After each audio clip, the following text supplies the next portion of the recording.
Last day na po ng aming basketball clinic. At eto, bueno mano po talaga ang kilikili ko. Ikaw talaga mama, baka wala nang manood nitong video. Last day na nga po, pero hindi pa rin ako pinagbigyan ni coach. Nabudots na lang ang stretching. Di bale, sa susunod na lang na clinic, sasabihin ko kay coach, Coach, yung ba na lang po? At talagang napipilipit na po ang katawan ko. Dagasa pa ang aabutin. Ayun na nga. Ouch!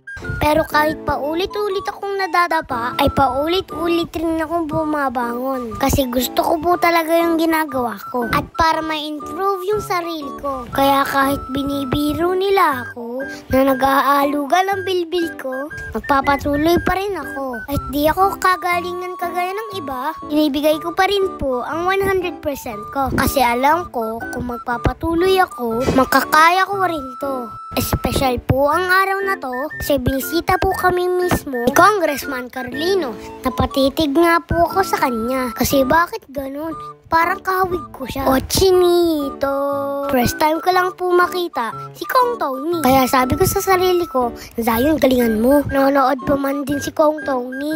Oops, ano ba to? Nakakahiya. Kaya ko to coach, kaya ko to. Babawi po ako. Naku, oblong siguro itong bolang nakabigay sa akin. O baka kulang na naman sa hangin. Ang gara tumalbog. At pati ang ring, di pa rin nakisama. Pinapanood pa man din ako ni Kong. Malaki po talaga ang na-improve sa akin mula nung nag-training ako. Ate po, hindi ako marunong mag-dribble. Pero ngayon, nakakatakbo na. Aminado po ako na ako ang pinakangkulelat sa grupo namin. Pero kahit ganon, hindi po ako pinaghihinaan ng loob. Hanggat may ganitong programa na nakakatulong sa ating mga kabataan at sinusuportahan tayo ng ating mga magulang, ay magpatuloy lang tayo. Ang lagi nga sinasabi sa akin ni Mama, Zion, you don't need to be the best. You just need to do your best. Shoutout sa inyo, mga kuya sa likod na nag-teacher sa akin. Thank you po. Awarding na. Bigyan na kami ng mga certificates. Dito nga ako pinaupo ni Coach sa unahan. Nakakahiya nga po kasi katapat ko si Kong Tony. Coach, ba't ako nandito sa unahan? Ako po ba ang alay? At ang mga bida sa hapon na ito, siyempre, kayo yung mga training, nakatawa si Zion.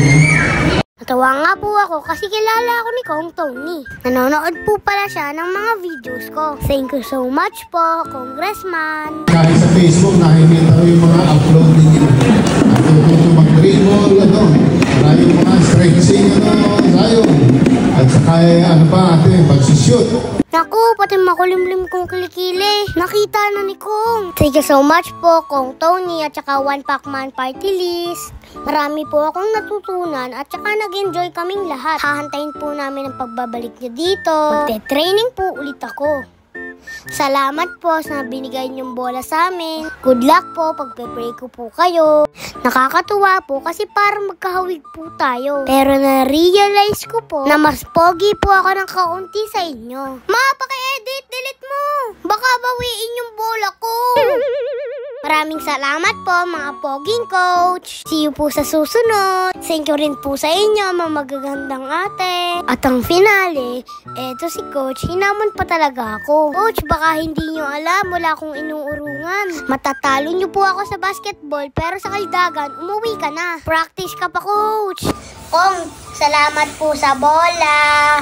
Carolino gusto ko.